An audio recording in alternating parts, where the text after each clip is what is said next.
The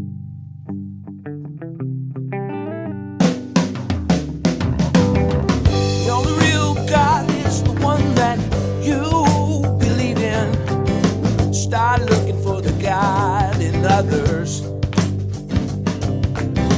And if you find you're tuning into a wave, well then I don't know much about being saved. Hello, everybody. Hello, friends. Welcome into another episode of Spiritual Philosophy Chatter with the Joneses. I am Danny Jones. And I am Samantha Jones. And this is episode 243. 243. Very good, very good. Yeah. Good numbers. Yes, it is. What are we talking about today? This is the mind-body-soul connection. I'm looking forward to talking about this, and I really feel like even if you're not like a spiritual person per se, this will still really relate to you because this works for everybody. This is how it works for everybody. I have a lot to learn everywhere. Yeah. So I want to hear about it. Yeah, absolutely. Well, before we do, how about anything from last week that you want us to share? Yes, last week we did betrayal. Yep. And let's see. So I have something from a listener here. Let's see. She said, "Hey, Samantha and Danny, thanks for the betrayal episode. It really got me thinking, and I had what I think was an epiphany. I realized it's crucial not to create betrayal in our own minds. Let me share an incident that happened recently. I've been working on setting boundaries and being more upfront with my needs. A friend was assisting me with a project, and despite repeated explanations, she kept making a particular mistake. I had to gently correct her, but due to her issues with people, any approach might have hurt her feelings. I reassured her it wasn't her fault, but the mistake needed addressing. Since then, I haven't heard from her. It could go either way. Maybe she feels I betrayed her by pointing it out, or perhaps she thinks I feel betrayed, so she's avoiding me. Not sure. Or maybe I'm the one feeling betrayed, so I'm subconsciously creating this in my mind. I love it. Yeah. But it's tough how our past experiences can warp our thoughts. I'll reach out soon if I don't hear back so she doesn't think I'm upset. It's sad how our past wounds really can influence perception. I didn't mean any harm, but now feel like I've lost a friend. What would you guys do in this situation? I appreciate your feedback." And that's from Susan. That's really cool, Susan. I like that. Yeah. I appreciate the that posing that kind of question to ourselves, but also being honest, like, you know. Mm-hmm. And I think you answered your own question right there, too, of like, probably the right thing to do is just reach out a little bit. And if you realize that they are indeed hurt or feel betrayed by whatever you did, I think that should be on them. Yeah. You know, I mean, if you have a job to look out for, Yeah. that's important too, you know, so. Absolutely. But yes, man, our trauma can really jack with our heads. Yeah, absolutely. It really does. Absolutely, because I say this to you a lot, is that you don't know what other people are thinking or feeling. We put our perception on it. So whoever is feeling whatever in this situation with these two ladies, nobody really knows. So what's the best way to handle it? Well, that would be to reach out and say something. Say, I'm sorry if I hurt your feelings or if you're upset, and allow that person to explain how they feel. If we could communicate like this with everybody, things would be so much easier. The problem is we don't want to hurt people's feelings, or we're afraid of what we might hear. You know, she might be afraid, I don't know, that she'll get cussed out by this lady. You know, you just never know what's going to happen. Well, confronting something doesn't necessarily mean it has to be confrontational. Not at all, You know, no. it doesn't have to be aggressive. It can be a simple question of, "Hey, you okay? You know, I hope I didn't hurt your feelings, you know, the other day when I said that. I was just, you know, I have quality control that I have to keep in mind, and this, whatever the issue was, you know." Yeah. And that's all you were trying to do, was just do that, and otherwise there's no other issue for you, you know. But yeah, that's a tough one. Yeah. There was something else in here that she had said. Shoot, I lost my thought. That's okay. But yeah, I definitely think that reaching out to her and trying to figure it out would be the best course of action for both of you. Because, you don't know how she's feeling on the other end. And you don't, and it also answers, I think, in your own mind, or quiets that trauma. Okay, so if this is this person's issue, and they're going to hold on to it and be upset about it, and, you know, forever and Yeah. that's going to be the end of your friendship, Yeah. that's their choice, right? Right. Okay. That's not what you were choosing. You reached out, extended the olive branch to see how they were. So Yep. I think not only does it resolve or come to some sort of conclusion, the situation itself, but I think it also, in that case, if that were to happen, it kind of lets you off the hook. Yep. That you realize, my trauma, Yeah. However, that also can spark your trauma, like, oh, why are you rejecting me? Kind Right. of thing.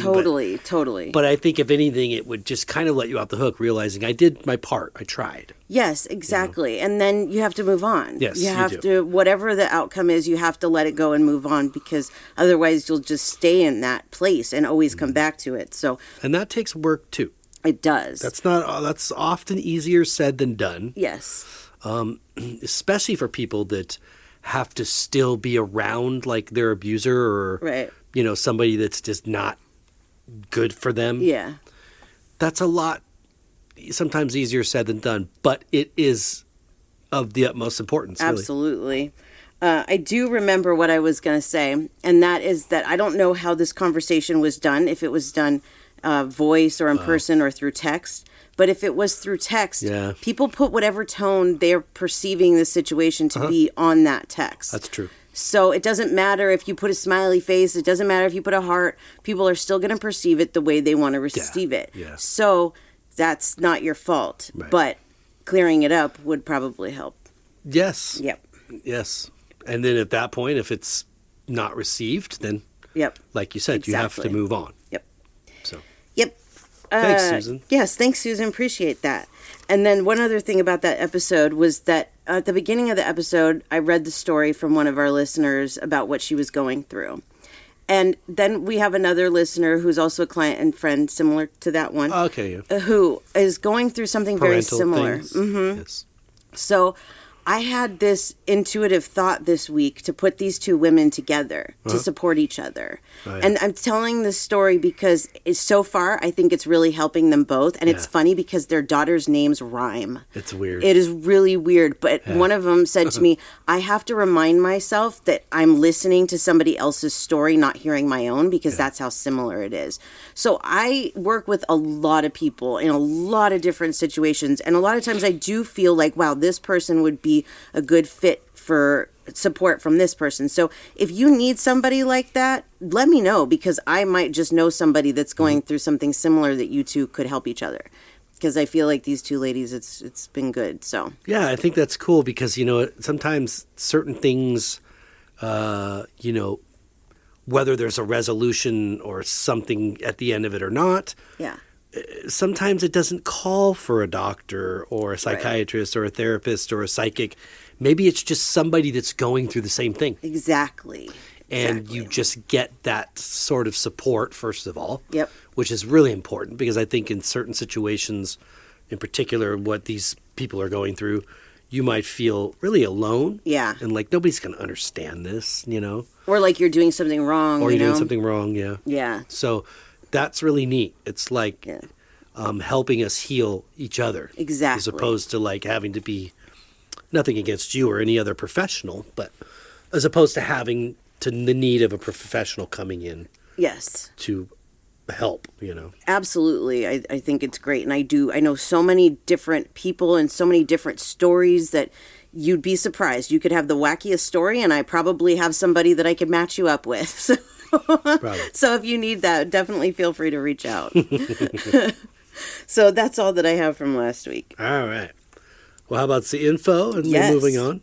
Yes, absolutely. You know what? I take that back. I'll give an update on the TV station, because Okay. I did tell that story, and that's Yes. kind of my info anyways. That's true. So I did hear from the TV station. If you listened last week, it had been a month Yes. that I've been trying to get a hold of them. The story is very confusing and complicated and not worth getting into, but I think that things are they're progressing, and I think we're going to be okay is the point. So my guard is up. I'm not going to lie. It's very much up, and business sense in me is going, you got to watch yourself here. but at least we're on the road to solutions, I think. And it was nothing personal against me either. Because, your mind starts going like, did I do something? Are my numbers that bad? Actually, he said that, because I said I feel like I'm not progressing, like I'm not bringing new people in. And he said, your numbers are actually really good. So that makes me feel good. Still haven't seen those, but... Yeah. Yeah. But we'll get there, right? Yeah. Progress. Halfway there. Yeah, as the song says. always. Okay, so if you would like to find me, SamanthaJonesPsychicMedium.com, you can watch this television show every Monday on Bold Brave TV, which you can find on YouTube, Facebook, X, Amazon Fire Stick, all that stuff. I also have an Etsy, Beyond the Bridge 11. Very cool. Then for you, sir. Thank you. Yes, my art, djonesartcollection.com for the web, at djonesartcollection for Instagram, Facebook, and TikTok. Couple notes for me. As far as TikTok's concerned, there's a lot of going on with TikTok and music and stuff, and I put videos to snippets of music that might be pushing the limit to some of these people's opinions. Whatever. It's up there to use. Why can I use it and you can't I anymore. can't and Joe Blow can, but Can't I know anymore. I'm getting to that point. A lot of my stuff has been muted. So the videos are still there, but the music isn't. So if you see it says muted, just means you're not going to hear any sound, but the video's still there. But, Thanks Universal Music. Yeah, it's like, can't you work all that out at first before you start doing this and offering this to people? It's so strange. But It is anyways. strange, yeah.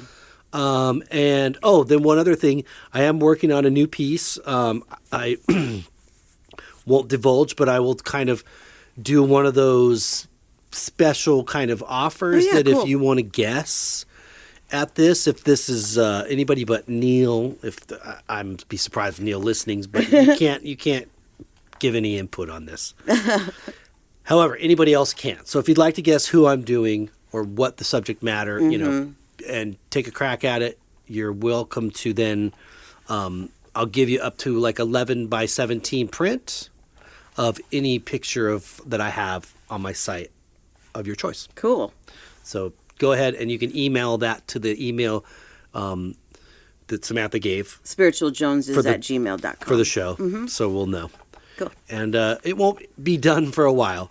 And I still have dealing with finding a printer issue. But I promise you that would only be current for the most current 2 pieces I have. But everything else, if up there, I can get right away. Yeah.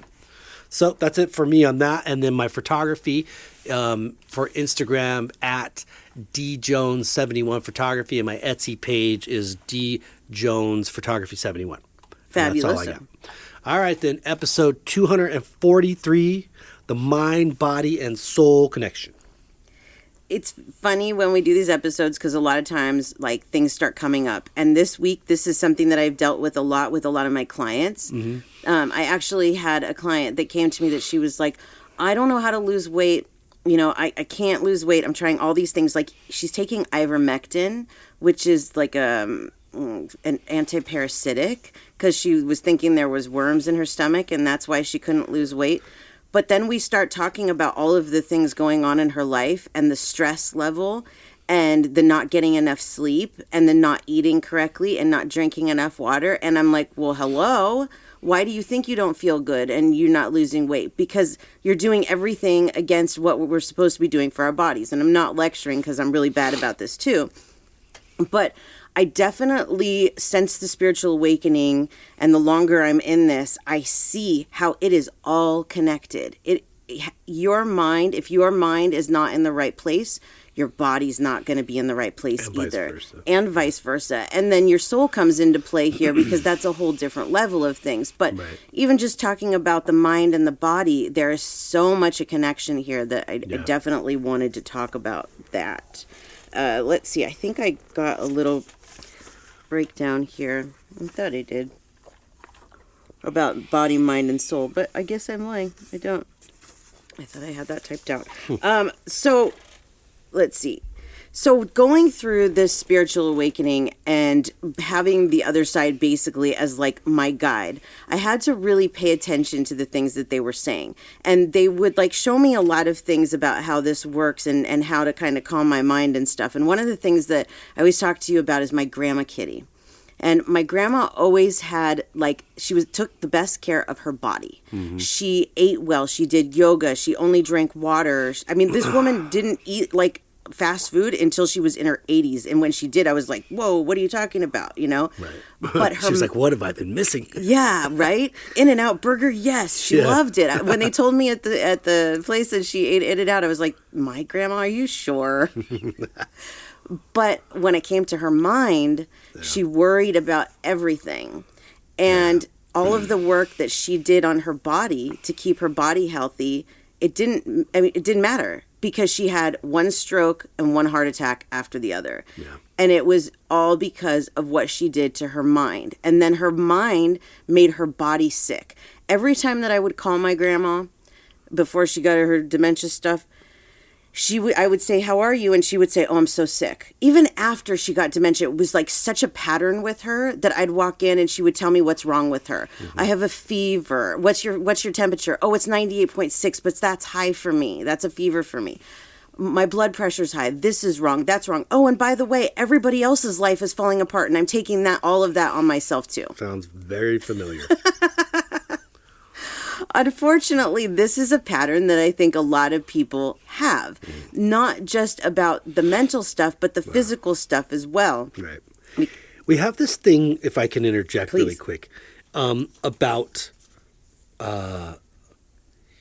in society that if we worry, that means we care. Yes, right?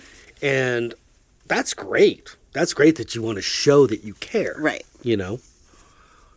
Because everybody wants to be cared about. Yeah.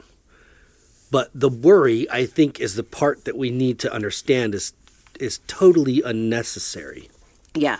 Because no matter how much you worry or don't worry, it's not going to change the outcome of whatever is going to occur. That is exactly right. Right? Yep. So if you're worried about granddaughter getting in her car, going down the street and driving in the rain, and getting in a car accident, well, it's not going to change the fact of if that's going to happen, that's going to happen. Right. But we can tell everybody, well, I worried about it. I care. Yes. I appreciate that, you know. But I did grow up in a very similar. My mom's sort of a very worry ward. Your mom was a lot like Kitty, yeah. So, yeah, it's, I wouldn't say she's a hypochondriac. No, not at all. You know, there was definitely discussion of health issues and worry of whether it was my issues or her issues or somebody else's life is not doing good, you know. Right. That was a big focal point. Yes. Instead of, well, what's going on good in this family? Right? Absolutely. So. Yeah, Kitty was the same exact way. And so growing up, I lived in that kind of level of anxiety. And I think that a lot of us, like trauma survivors, that we do because we're so used to like fighting for ourselves and being in that, you know, that frame of mind that you grow up and then you're in that. And then watching everybody around me being a complete nervous wreck all the time. That's where I lived. Yeah. And I developed migraines at a very young age and convinced myself that those migraines were not only genetic, but that they were hormonal, which is very possible. Yeah. However, I now come to realize that a lot of the migraines that I had over the years could have been prevented if I would have handled my life differently. Yeah. Whether that's psychologically or the food that I would eat or the things that I would do. When I first met my sister, the very first time I met her, it was a very interesting situation because, you know, this was only like 2.5 years ago. Yeah. And we met each other like through, you know, online talking and all of that. But when we met for the first time in person, I was very nervous about how it was going to go because we seemed very, very different. And I was worried about how she was going to handle my level of calmness because she's very hyper. You guys are very different. Right. I gave myself a migraine the whole time that she was there. The whole time. Just by being tense? Just by being tense, right. By being nervous about how things were going to go, by worrying, you know, so many different things. Yeah. But because I take a preventative now, I rarely get migraines. So I know when I do, I've done something. I've done something really wrong. Mm-hmm. And at that point, it was the stress that I was bringing on myself. Right. When we first moved here, I had a lot more migraines because of the stress. the stress will do so much to your body and your mind. It's incredible. Yeah. It really, really is.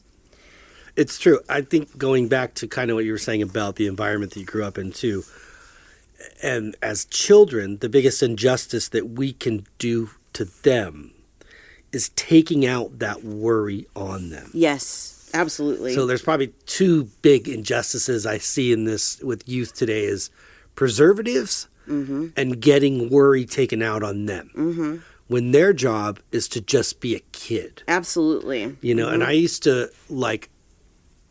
stay very far away from ever discussing anything with Marina that was financial, that was like detrimental, that was anything bad. Yep. That make her think that your life is about to, you know, absolutely go bad or it doesn't compare to so and so's. Like I never did that with her. I know her mom did. Yeah.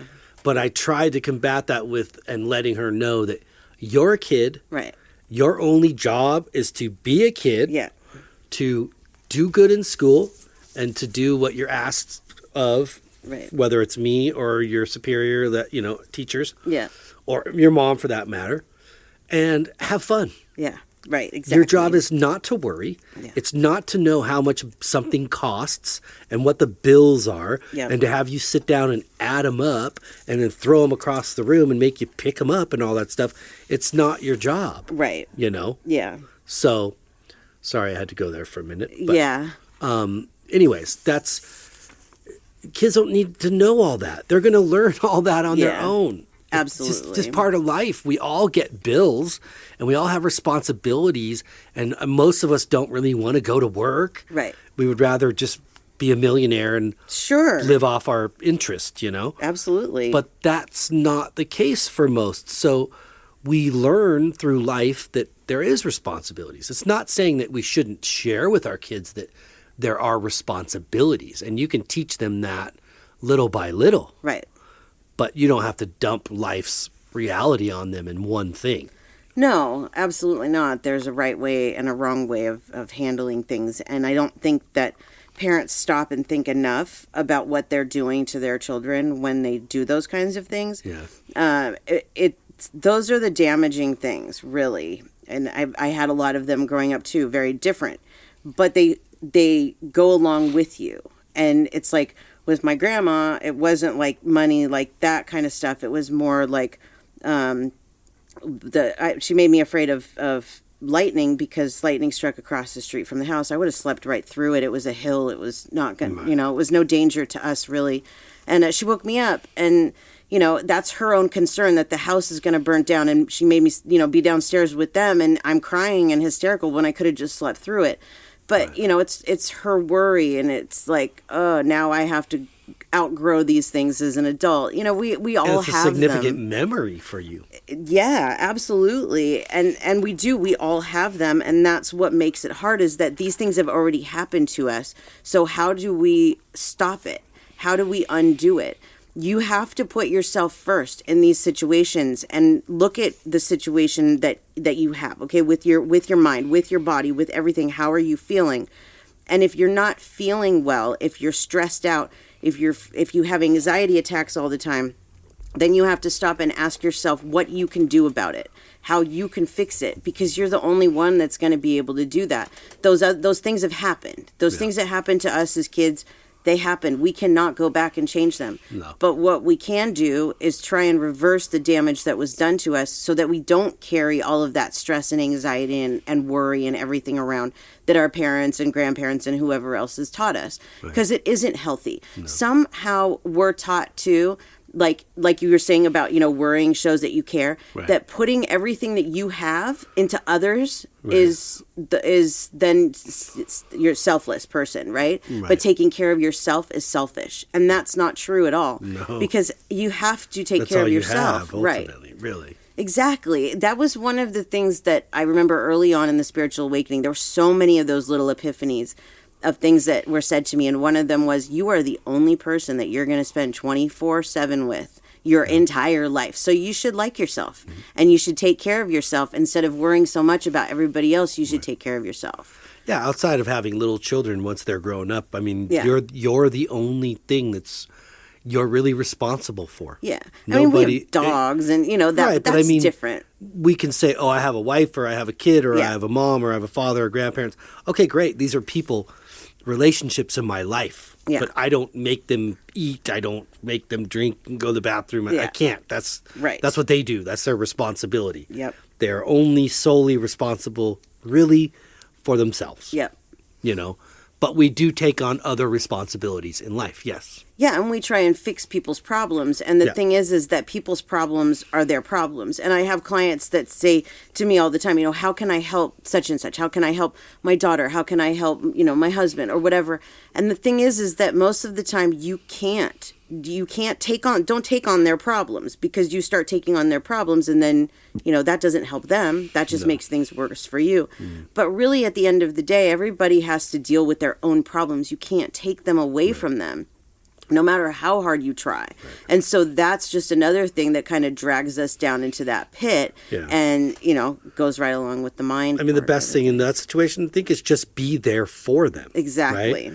You can share your opinions or maybe ideas of options for this person in their situation. Yeah. And you can be an ear to vent to, a shoulder to cry on, Yeah. a confidant, whatever. But ultimately, it's out of your hands. Yep. You It can is. only just support, and communicate. Yeah. Just communicate is the best thing you can do. Absolutely. Yep. So I want to talk about some of these habits that can cause us to have this out of alignment of the body, mind, and soul. Okay. We've talked about a few things, but first of all, there's the stressful lifestyle. Chronic stress from work, relationships, or other sources can disrupt the mind-body-soul connection. Constantly feeling overwhelmed or anxious can lead to physical symptoms such as tension, headaches, and digestive issues, further disconnecting you from one's inner self. I used to have the worst stomach problems, Right. and then I moved away from my family. I'm not joking. My stomach problems went away. Yeah. I moved back to California and was back around family and started having stomach problems again. Your mind absolutely plays a huge role in how your body feels. Yeah. No matter what it is. Also, ignoring your emotional needs. Suppressing emotions, avoiding difficult feelings, or not addressing emotional stressors can lead to mental and emotional imbalances. Bottling up emotions can create a barrier to self-awareness, intuition, and authentic connections with oneself and others. You have to listen to your own emotional needs. It's like, you can say, it's like, I can be feeling one way and say to you, I need this, right? I need this. But what if I'm not giving that to myself? Yeah. You got to give it to yourself. Yeah, I forget that. And I think it kind of goes back to this whole, worry or putting everything you have into somebody else and making that the priority, when the priority, I'm not talking about, like, if I have a child and I'm responsible, they come first. Yeah. But I'm kind of post little kid. Ours is growing up in adult life, and so we're there always. But now there's this sense of, I really need to take care of me. I need to look out for, like, my emotional, mental needs and my energy, like what that's like. And so there's things that have to change or occur, sometimes in life for you to feel comfortable. Yep. Absolutely. And those aren't always easy changes. They're not. None of these are easy changes. That's the thing. And it's like, trying to fix all of this at once isn't going to work. Like, so one thing for me, quitting smoking has been a huge thing, right? It's like, I'm so used to not smoking now, but it's like eating. Yeah. Now I'm like, God, I got to get this, like, under control. Yeah. And, so it's just that thing of getting right and comfortable in a place where I can just start taking care, and one step leads to another and yada, yada. I knew that I would gain weight when I quit. Everybody does. Yeah. But you get to a point, you're like, okay, it's time to reel it in, But I was looking, the main thing to do here is improve my life, extend Right. my life. Yeah, and you know, going to the weight thing is it's like it's not even about the look. Like there's so many women that are like so worried about the way that they look and, you know, being overweight or whatever. It's really not so much about that. It shouldn't be. It's about the way that we feel. Mm-hmm. And it's not just the way you feel physically, like, is it harder to walk upstairs? Is, you know, those things. Right. But it's also like, you know, definitely the way that you think other people might be looking at you can affect you mentally. The weight itself is affecting you mentally if you're thinking that everybody's looking at you in a bad way. Right. I spent a lot of my life, most of my life I have been at least overweight, but I did spend a lot of my life obese. And I spent a lot of time worrying about what other people thought about me because of my weight, but not really caring because food is good, you know? That's the tough call there. Right. But it's not about other people. That's Right. that's the thing, is it's not about what other people think about my weight no. or that it is about what I'm putting into my body health wise. It's not about depriving ourselves. It's just about, you know, eating better, Right. but also the mental games that we play with each other, that now I realize that this is just who I am and I'm always going to be overweight for the most part, you know, unless something happens and I get sick or something, and I hope not. But I think this is just who I am. And if we could just, you know, all realize that if this is who you are, that's okay, whether you're overweight or you're skinny or whatever you are, because I think once you take that mental game out of it, of this isn't right, that things start to happen more. Like I started just losing weight after the spiritual awakening because of my thoughts. Right. I'm telling you, I changed my eating a little bit, but not that much. It was mostly my thoughts. It was what I was thinking and how I was feeling, and it just changed things, you know? Mm-hmm. So, yeah. Okay. Something else on this list is the lack of sleep and rest. And a lot of people will be like, it's fine. I only need 4 hours of sleep a night. But you know what? You can tell yourself that all you want. Yeah. But that is not the truth. No. Not getting enough quality sleep or restorative rest can impact your mood, cognitive function, and physical health. Yeah. Sleep deprivation can also weaken the body's immune system and ability to cope with stress, hindering overall well-being. Yeah. I don't sacrifice that for anything. Sorry. No. My sleep is important. Yeah. I used to sleep a lot more when I was younger. Now I'm fine with 7 to 8 hours is fine. But I need at least 8. But I mean, I could do 9 or 10, no problem. Oh, I can't, but yeah. 8, I need at least 8. Yeah. And for me, because of, you know, diabetes insipidus and drinking water, I've never had like straight sleep until more recently when I got diagnosed with Sleep apnea. Excuse me. I was drawing a blank there. Brain fart. And I've had the joy of getting to wear one of those machines, which at first was really a nightmare. And then I made some adjustments and got more used to it. And now I can sleep like 4 to 6 hours. It's like, impressive. Maybe sometimes 6.5, I think was the top, or 7. Yep. But like 6.5, where I'm normally for most of my life up every hour and a half to 2 hours to go to the bathroom. And you sleep deeper. Like the other night, you didn't have it on, and every little noise kept waking you up. Like the dogs get up and they shift in the middle of the night, but you heard both of them get up and do their shifting.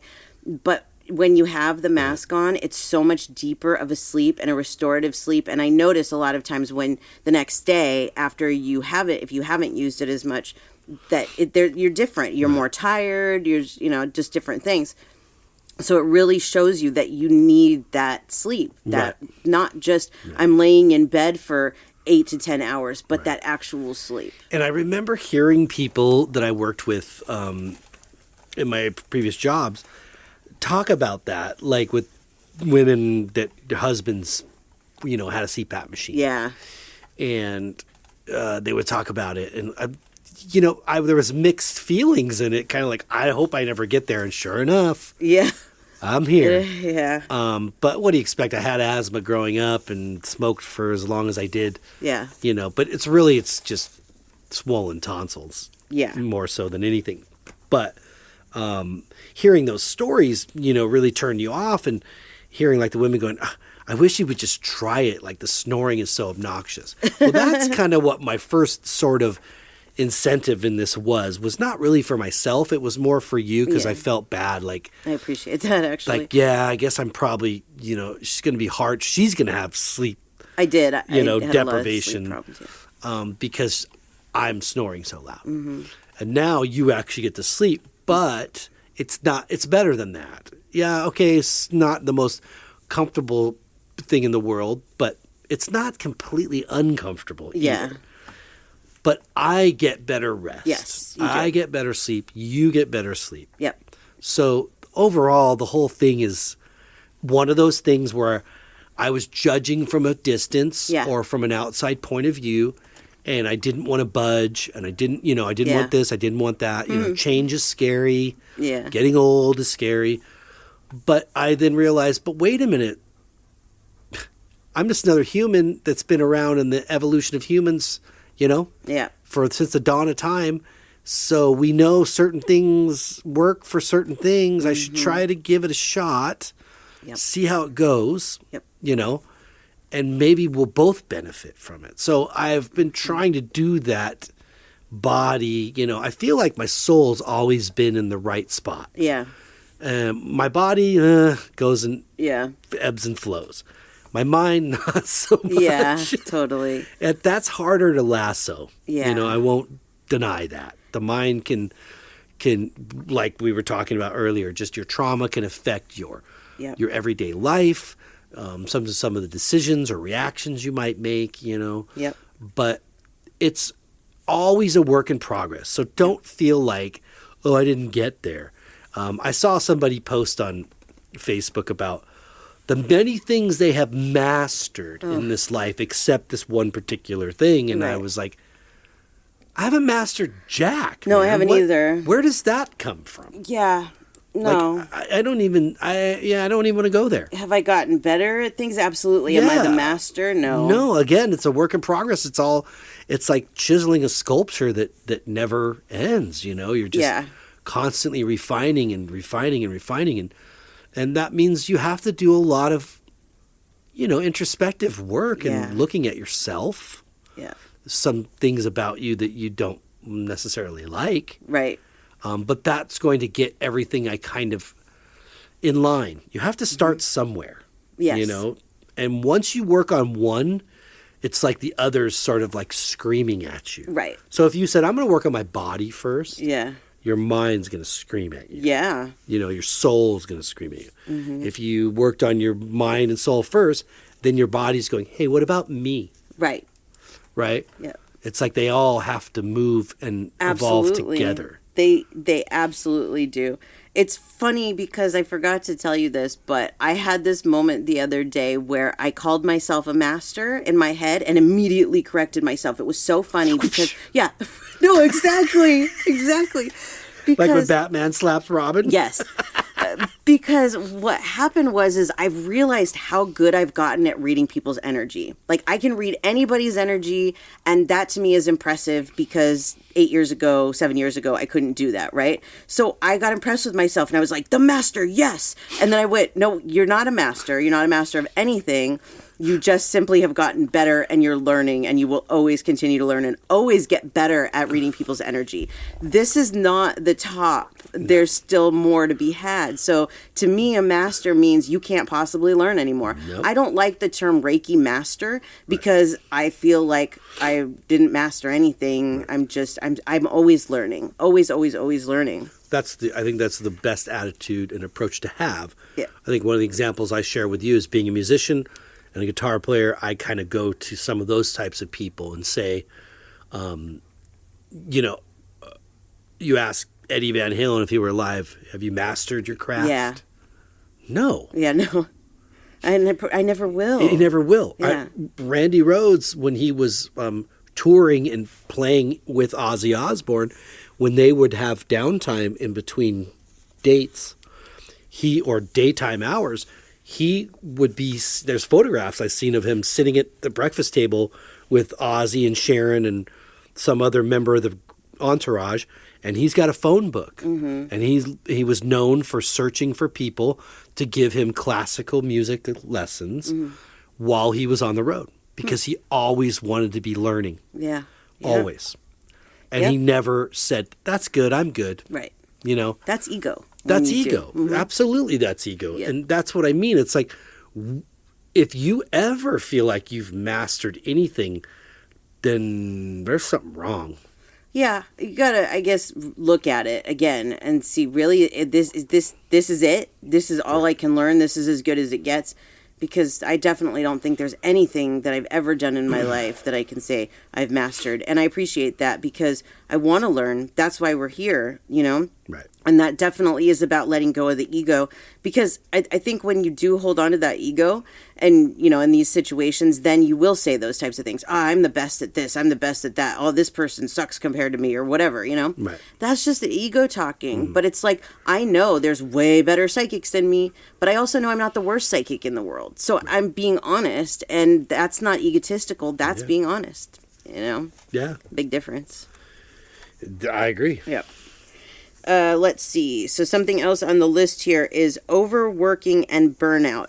And you know what all of these things really come down to is balance. And this is something I've been working on and trying to learn, because I will overwork. I will work 7 days a week. If the work is coming, I don't care. Just give it to me, right?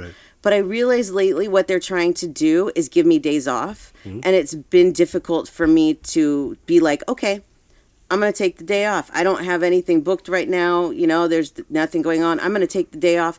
If something came in, of course I would do it. But I realized that that's what the universe is doing. They're trying to show me balance. Because as a pet sitter, I did work 7 days a week. And I didn't want to do that anymore. So it's like with everything in our life, we have to find the balance. There is no work that is worth killing yourself over, you know, having heart issues over, or, you know, I have a very easy job. I'm very thankful for that. So I could do it 7 days a week. But there's a lot of people that couldn't handle the stress of their job 7 days a week, and that leave work on their Friday and go, I can't believe I got to go back there in 2 days. And that's not a life either.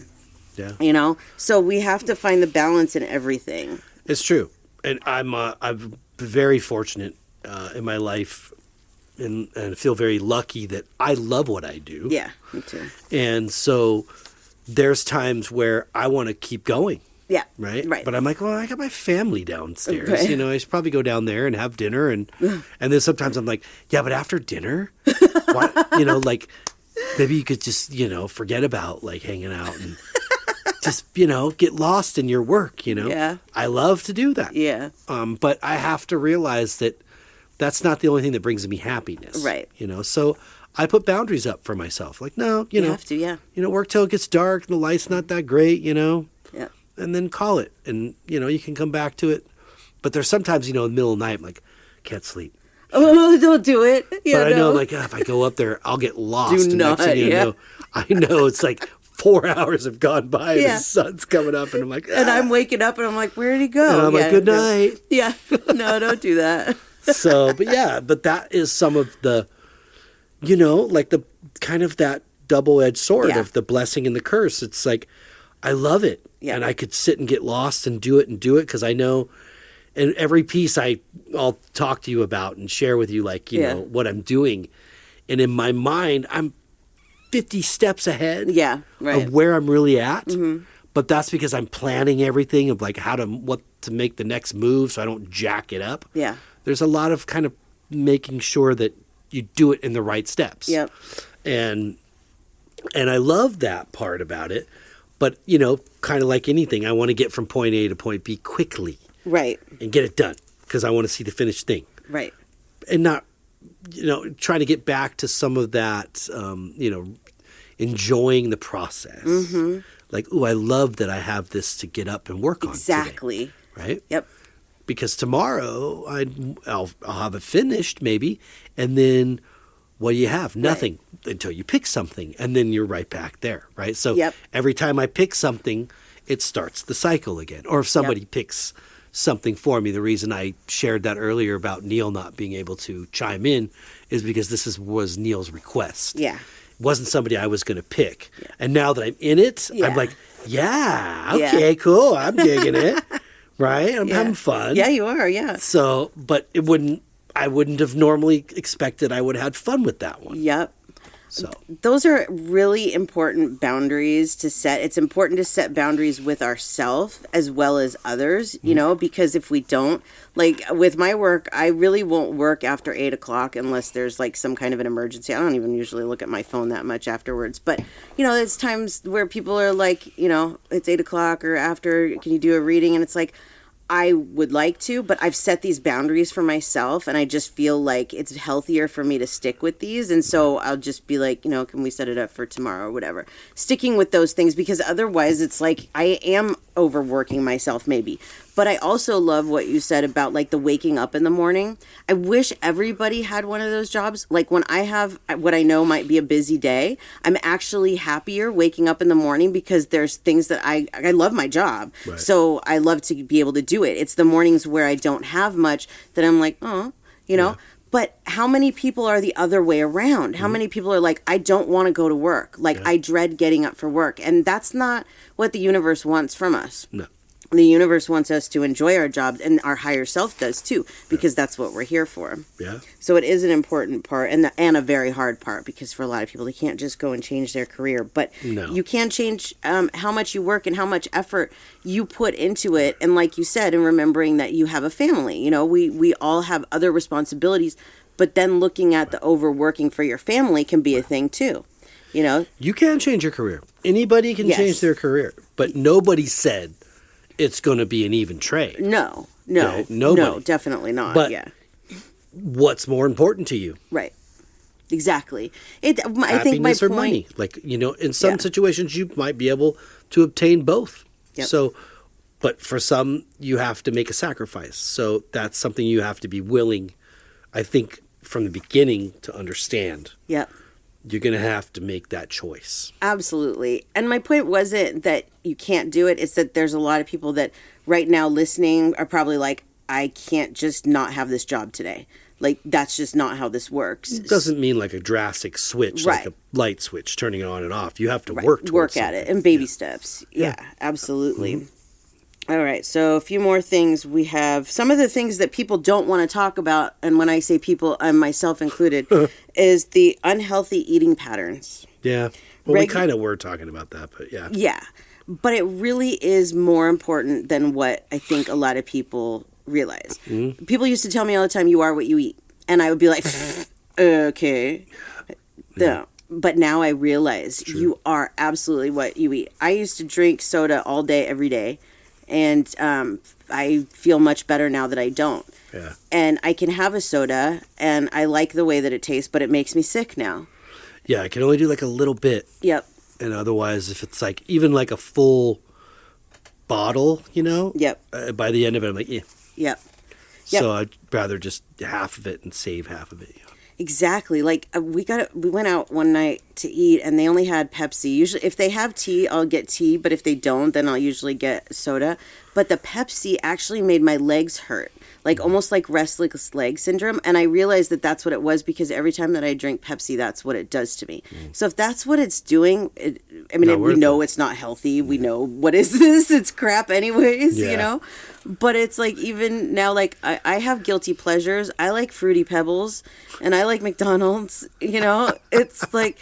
but I realized that it's about moderation. It's not about depriving yourself, but I've really tried since the spiritual awakening and learning more about this stuff to eat more naturally, to eat more organic foods, to eat more free-range chicken. Like the other day I bought chicken from Target for the dogs, and I made us a couple of pieces for dinner, and oh my gosh, I won't make that mistake again, because you can taste the difference. Like the big ones? Yeah. That was from Target. Oh. Yeah. But see, that's the first time that I've bought chicken from any place. But I kept saying to you, don't you taste like the snap or something? And you're like, no. It wasn't the normal snap, like when I have a chicken sandwich and it's like crunchy. It wasn't like that, but it was very what's the word I'm looking for? It was very dry. It was gross. Dense. It was just gross. But they were big too. Yeah. it was just nasty. Yeah. Your body starts to feel the difference. It tastes the difference and notices it. And there's things that it won't want you to eat anymore. You know, things that didn't bother you before. But that's your body's way of telling you, ew, don't do that. Yeah, those cookie dough bites. I used to love those things. And now I can't. They just taste like I'm pouring chemicals in my mouth. Pretty much. It's so weird. Yeah. But your body, that's your body's way of telling you. And so many people that I know, and you're going to say, they don't drink enough water. I drink enough water. He always gets on me. Like, drink. Yes, I do. How many of those bottles a day do I drink? At least 2, sometimes 3. I go fill her bottle up for her and put it in front of her. Yeah, he does. Because I see little vitamin waters everywhere. Yeah, thanks, Dad. I'm getting water. No, you're not. I had this conversation with my mom. Mom, you drinking water?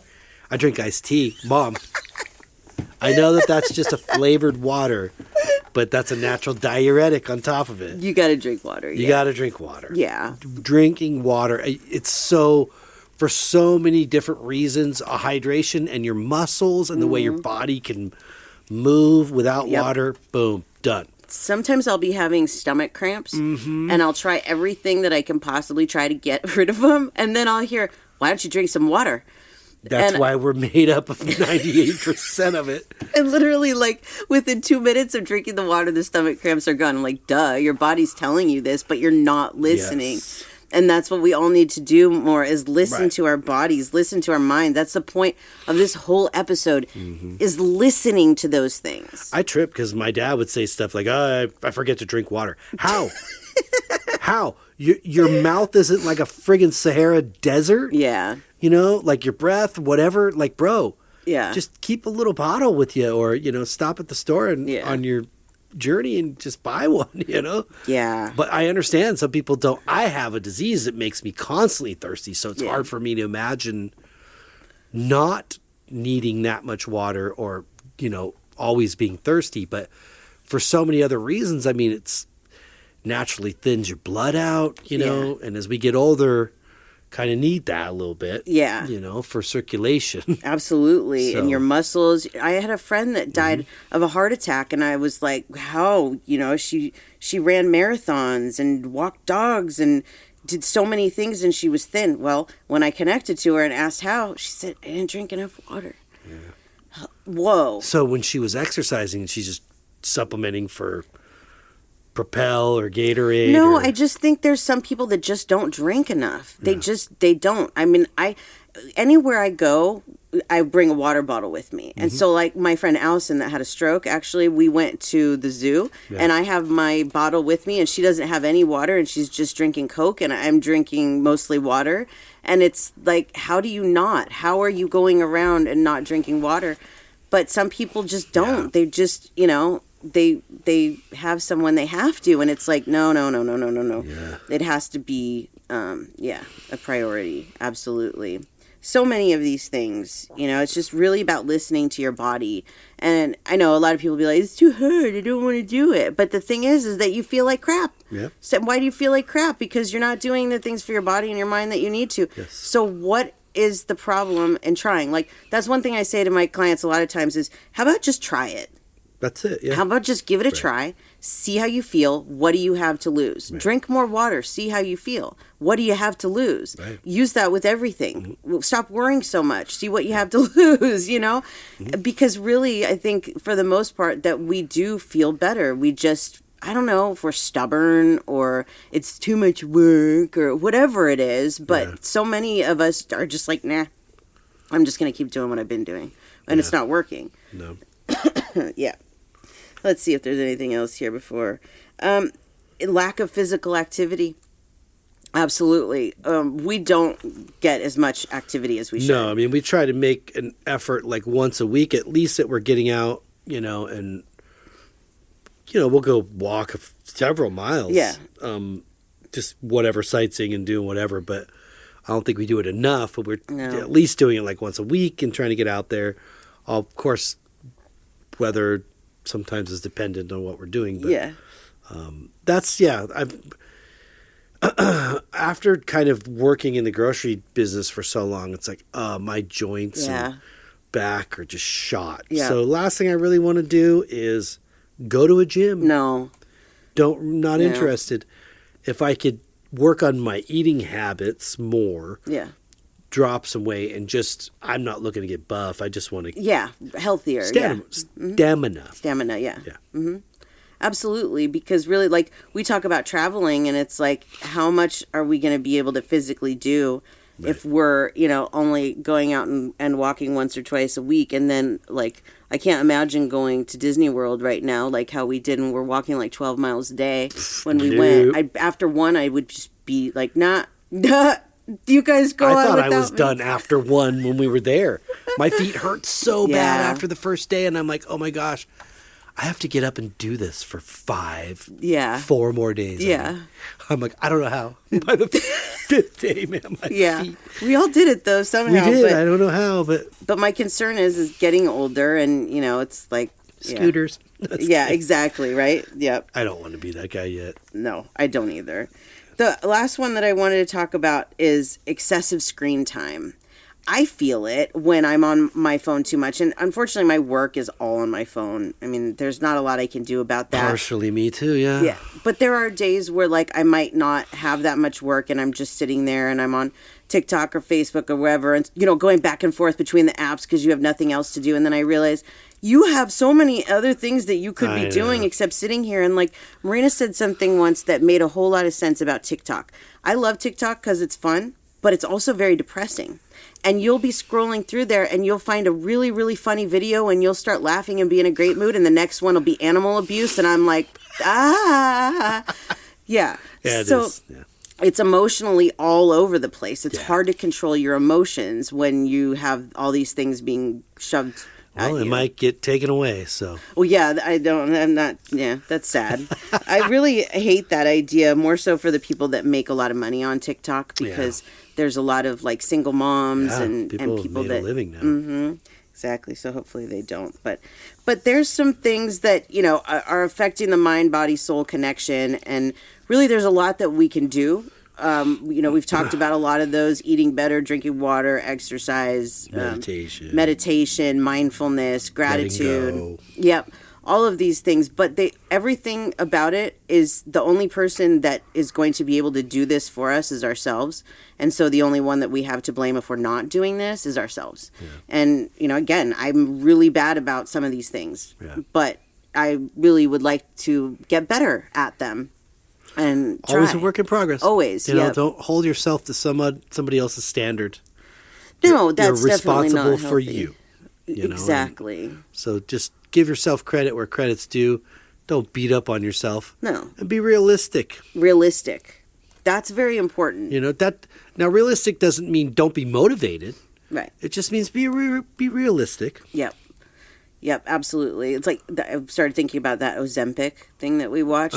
If you guys haven't heard about Ozempic, then I don't know, you might be living under a rock. But it's this new weight loss injection, and it's like, I get it, okay, because 20 years ago I would have done it. I absolutely would have. Oh, sure, it crosses my mind, but I realize now that that's not any more healthy than what I'm doing to my body right now. No, because if you're ballooning, going back and forth, that's actually not good at all. No, that's what I did most of my life was the yo-yo dieting. Doing that's a lot of stress on you. It is. Period. Now, I'm not saying being obese and 400 pounds is just stay there, you're fine. That's not what I'm saying. No, but but lose it and keep it off instead of gaining quickly, it back. That's very dangerous. So. I did it many times, and now I've been at a pretty stable weight, and I feel like, okay, that's good. It really is just about how you feel. It's about your health and, taking care of yourself, your body, mind, and soul. Yeah. So, yay. Very good. Very good. Good job. Thank you. You too. Well, before we say goodbye to everybody, would you want to share your info one more time? Yes, you can find me at SamanthaJonesPsychicMedium.com. Everything is there. My Etsy, my TV show, my blog, everything you want is there. And if you want to reach us at the show, spiritualjoneses@gmail.com, or on all social media, you can search at Spiritual Joneses and find us that way. Yep. And then for you? This for my art one more time, djonesartcollection.com for the web, at djonesartcollection for Instagram, Facebook, and TikTok. And once again, send that suggestion of who I might be doing this time if you're interested in a free print. send that to @spiritualjoneses. You'll find where to send that to, correct? Yep. Yes. And for my photography Etsy shop, D Jones Photography 71, and for my Instagram, D Jones 71 Photography. And that's it for me. Fabuloso. All right. Well, we hope that everybody got something out of this. That we do. And like I always like to say, take it easy on yourself. You're a work in progress. Yep. But there is a way to line these things up. Absolutely. And to get yourself feeling better. Yep. Both physically, mentally, and about yourself. Yep. So, and again, motivation. Yeah. Just takes motivation. And baby steps. But just remember, you're not a master. Nope. You're just here to learn and evolve. And, save for being a master for like when you're in heaven with the magical stuff, Let somebody there call you a master instead of calling yourself a master. But that's it. Fabulous. But we do hope you guys got something out of it. That we do. And we hope you have a great week. Yes, we do. Until next week, peace and love.